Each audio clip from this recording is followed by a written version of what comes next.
the indigenous drone swarm killer.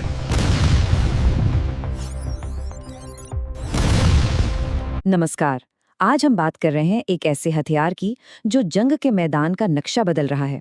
देखिए, आज की दुनिया में चाहे गाजा हो, यूक्रेन हो या फिर लाल सागर, लड़ाइयां अब बड़े बड़े टैंकों या फाइटर जेट से उतनी नहीं हो रही हैं जितनी ड्रोन के झुंडों से लड़ी जा रही हैं। तो ऐसे में एक सवाल खड़ा होता है, और ये बहुत बड़ा सवाल है कि अगर अचानक से 50-60 ड्रोन एक साथ हमला कर दे तो क्या कोई भी पारंपरिक एयर डिफेंस सिस्टम खुद को बचा पाएगा? असल में हम युद्ध के एक बिल्कुल नए दौर में आ चुके हैं। ये वो दौर है जहां सस्ते, झुंड में आने वाले ड्रोन महंगी और बहुत ही सोफिस्टिकेटेड एयर डिफेंस मिसाइलों पर भारी पड़ रहे हैं। इसे कहते हैं एसिमेट्रिक वॉरफेयर, यानी एक ऐसा युद्ध जहां ताकत का पलड़ा बराबर होता ही नहीं है। इसका सबसे बड़ा सबूत हमें यूक्रेन में देखने को मिलता है। सोच कर देखिए, एक तरफ सिर्फ $2000 का एक छोटा सा ड्रोन और दूसरी तरफ उसे गिराने के लिए दागी गई $1 मिलियन की मिसाइल। ये हिसाब किताब किसी भी देश की अर्थव्यवस्था को हिला सकता है। मतलब बचाव करना हमले से कई गुना ज्यादा महंगा पड़ रहा है। तो इसी चुनौती का भारत ने एक बहुत ही शानदार और पूरी तरह से मेड इन इंडिया जवाब ढूंढ निकाला है। इसका नाम है भार्गवास्त्र, और इसका फंडा बहुत सीधा है, झुंड का जवाब झुंड से। तो आखिर ये भार्गवास्त्र है क्या? देखिए, ये DRDO का बनाया हुआ एक स्वदेशी काउंटर ड्रोन डिफेंस सिस्टम है, और इसे खास तौर पर ड्रोन के झुंड वाले हमलों को नेस्तोनाबूद करने के लिए ही बनाया गया है।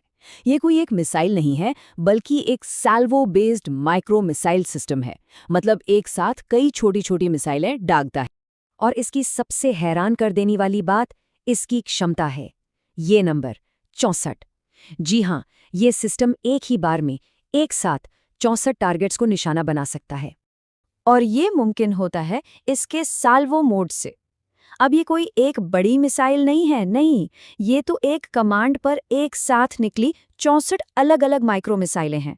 हर मिसाइल अपना एक ड्रोन चुनती है, उसे लॉक करती है और काम तमाम। और जानते हैं सबसे बड़ी बात क्या है? इस टेक्नोलॉजी को मास्टर करने वाला भारत दुनिया का पहला देश बन गया है। अब सवाल आता है कि ये पूरा सिस्टम काम कैसे करता है, क्योंकि इसकी सबसे दिलचस्प बात इसकी स्पीड है। ये खतरे को पहचानने से लेकर उसे खत्म करने तक का पूरा काम बस कुछ ही सेकंड्स में पूरा कर देता है। चलिए, इसके काम करने के तरीके को समझते हैं। सबसे पहला स्टेप है डिटेक्शन, यानी पहचान। इसके रडार और सेंसर्स कम ऊंचाई पर धीरे धीरे और चुपके से उड़ रहे ड्रोन्स को पकड़ लेते हैं। दूसरा स्टेप है ट्रैकिंग। सिस्टम एक साथ कई टारगेट्स को ट्रैक करता है और ड्रोन के झुंड के बर्ताव को समझता है। फिर आता है तीसरा और सबसे अहम स्टेप, फायर कंट्रोल। यहीं पर आर्टिफिशियल इंटेलिजेंस यानी AI अपना काम करता है और तय करता है कि फायरिंग का सबसे सही तरीका क्या होगा। और फिर आता है आखिरी स्टेप, किल स्टेज। माइक्रो मिसाइलें लॉन्च होती हैं और ड्रोन्स को हवा में ही खत्म कर देती हैं। इस सिस्टम की कुछ खासियतें इसे और भी खतरनाक बनाती हैं। सबसे पहली बात, ये AI से चलता है, जो मिली सेकेंड्स में फैसला ले लेता है। हालांकि इसमें इंसान के दखल का ऑप्शन भी रखा गया है। इसकी किल प्रोबेबिलिटी यानी टारगेट को खत्म करने की गारंटी बहुत ज्यादा है, और इससे आसपास के इलाके को ना के बराबर नुकसान होता है। और हाँ, ये हर मौसम में काम कर सकता है, दिन हो या रात। तो आखिर भार्गवास्त्र को एक गेम चेंजर क्यों माना जा रहा है? इसके पीछे 3 मुख्य वजहें हैं: इसकी लागत, इसकी फुर्ती और इसकी सटीकता। ये स्लाइड जंग के पूरे आर्थिक समीकरण को पलट कर रख देती है। देखिए, जहां पुरानी डिफेंस टेक्नोलॉजी में एक ड्रोन को गिराने में लाखों डॉलर लग जाते हैं, वहीं भार्गवास्त्र सिर्फ 10 से 15 लाख रुपए में एक साथ 64 ड्रोन्स का सफाया कर सकता है। ये लागत के मामले में एक बहुत बड़ा, एक क्रांतिकारी बदलाव है। इसकी दूसरी सबसे बड़ी ताकत है इसकी मोबिलिटी, यानी इसकी फुर्ती। इसे किसी भी गाड़ी पर फिट किया जा सकता है।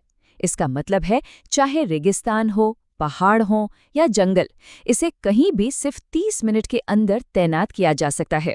ये इसे एक फोर्स मल्टीप्लायर बनाता है, यानी ये हमारी सेना की ताकत को कई गुना बढ़ा देता है।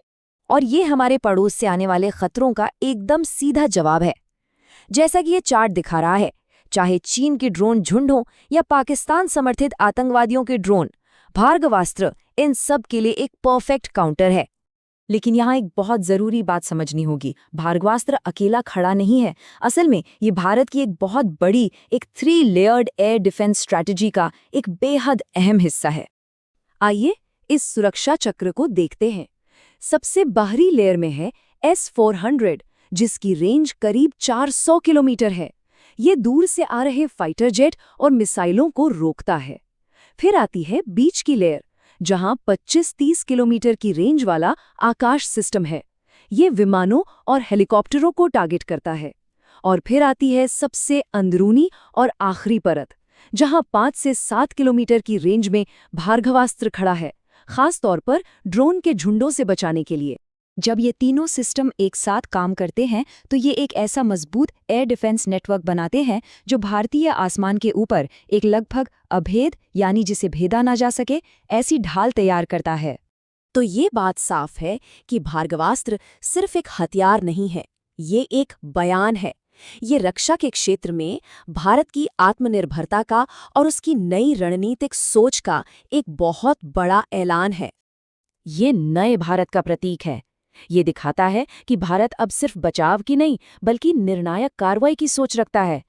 ये साबित करता है कि हम स्वदेशी और भविष्य की टेक्नोलॉजी में महारत हासिल कर रहे हैं। और ये मेक इन इंडिया और आत्मनिर्भर भारत की भावना का सबसे जीता जागता उदाहरण है। एक मिसाइल से 64 टारगेट को हिट करना, ये सिर्फ एक लाइन नहीं है, ये भारत की नई युद्ध नीति है। ये दिखाता है कि भारत अब जंग के नियम अपनी शर्तों पर लिखने के लिए पूरी तरह तैयार है। तो सवाल यही है कि जैसे जैसे जंग का तरीका बदल रहा है, भार्गवास्त्र जैसी स्वदेशी टेक्नोलॉजी आने वाली पीढ़ी के लिए हमारी राष्ट्रीय सुरक्षा को किस तरह से दोबारा परिभाषित करेगी।